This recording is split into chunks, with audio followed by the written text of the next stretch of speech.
Washington, due to the coronavirus pandemic, several states across the country pushed back their primaries and runoffs that had been previously scheduled for the spring and early summer. So here's a handy updated calendar of the upcoming intraparty downballot contests that we're watching, including ones that take place as early as next week, with a special shout out to NBC's Ben Camisar for helping us to put this together.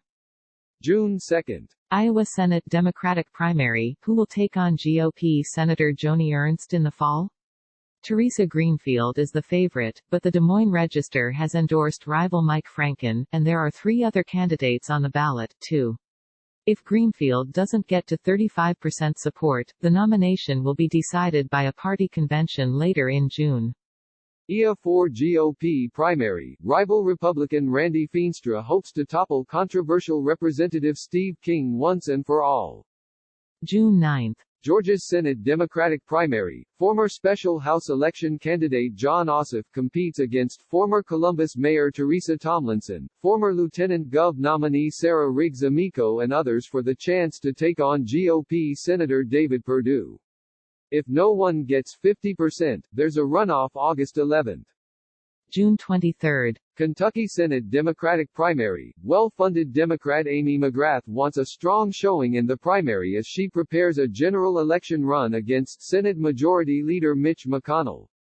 NY14 Democratic primary, Alexandria Ocasio-Cortez aims to bat down a primary challenge from former CNBC reporter Michelle Caruso Cabrera and others.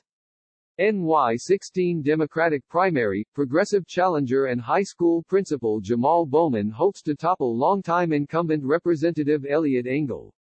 July 7. NJ2 Democratic primary, after Jeff Van Drew switched parties to join the GOP, Democrats are eager for revenge. They just have to pick a candidate first. July 14. Alabama Senate GOP runoff, Jeff Sessions wants his old Senate seat back, but Trump has endorsed former Auburn football coach Tommy Tuberville. The winner takes on vulnerable Democratic Senator Doug Jones.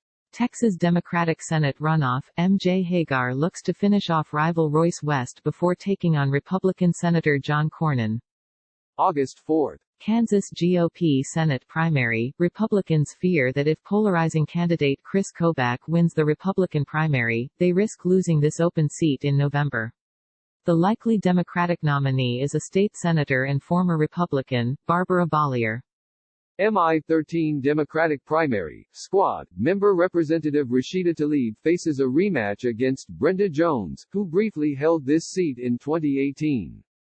August 11. MN5 Democratic primary, another squad member, Representative Ilhan Omar, faces a field that includes political newcomer Antony Melton Moe, who argues he'd offer more low-key representation for the district. September 1. Massachusetts Democratic Senate primary, Congressman Joe Kennedy III is challenging longtime Democratic Senator Ed Markey. 1,675,321, the number of confirmed cases of coronavirus in the United States, per the most recent data from NBC News and health officials. That's 83,333 more than Friday morning.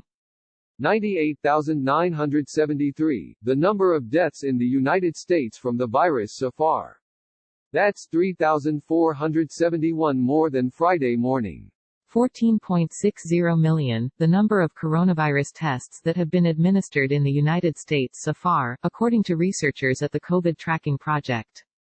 More than 10 weeks, the amount of time between Joe Biden's public appearance at a Delaware Memorial Day event yesterday and his most recent public appearance before that, at the final Democratic debate in Washington, D.C. on March 15.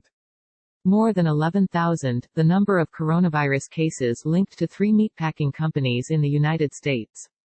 140, the number of clients at a Missouri hair salon who may have been exposed to coronavirus after a second hairstylist there tested positive. Joe Biden started off the long Memorial Day weekend when, on Friday, he got roundly criticized for saying, "If you have a problem figuring out whether you're for me or Trump, then you ain't black." He apologized that Friday afternoon. By comparison, we counted at least 17 insults and attacks that President Trump made on Twitter over the long weekend. They included Trump calling the African-American executive editor of the New York Times dumb, incorrectly castigating the integrity of mail-in ballots, falsely accusing a cable TV host of murder, and hitting North Carolina's Democratic governor over whether thousands of delegates will attend the GOP convention in Charlotte. One gaffe and an apology versus 17 attacks and insults. Here's what McConnell said late last week when asked about Maine's Susan Collins, Arizona's Martha McSally and Colorado's Cory Gardner. This was always going to be a difficult cycle for the Senate majority. This is the class that took us to the majority in 14, so we have a lot of members up, 23 Republicans, only 12 Democrats. The races haven't changed that much. This was always going to be a challenging cycle. Senator Collins, Senator Gardner, a lot of others are going to be in hard-fought contests all the way to the end. I don't think the politics of the pandemic has changed the condition of any of these races. Don't miss the pod from Friday, when we looked at how the American public has soured on President Trump's handling of the coronavirus. The president is threatening to pull the Republican National Convention out of North Carolina if Governor Roy Cooper can't guarantee that the full event will be allowed to go forward in August. Political leaders including Mitch McConnell are speaking out against protesters who hung Kentucky Democratic Governor Andy Beshear in effigy at the state capitol. Prime Minister Boris Johnson is defending a top advisor who broke lockdown rules, causing a furor in the United Kingdom. The New York Times compares this crisis with the financial meltdown that rocked the 2008 presidential race. Older voters in Florida may be souring on Trump, The Washington Post writes. Some Democrats are bracing for pre-election economic numbers that could be helpful for the president. Kevin McCarthy is pulling his endorsement of GOP House candidate Ted House.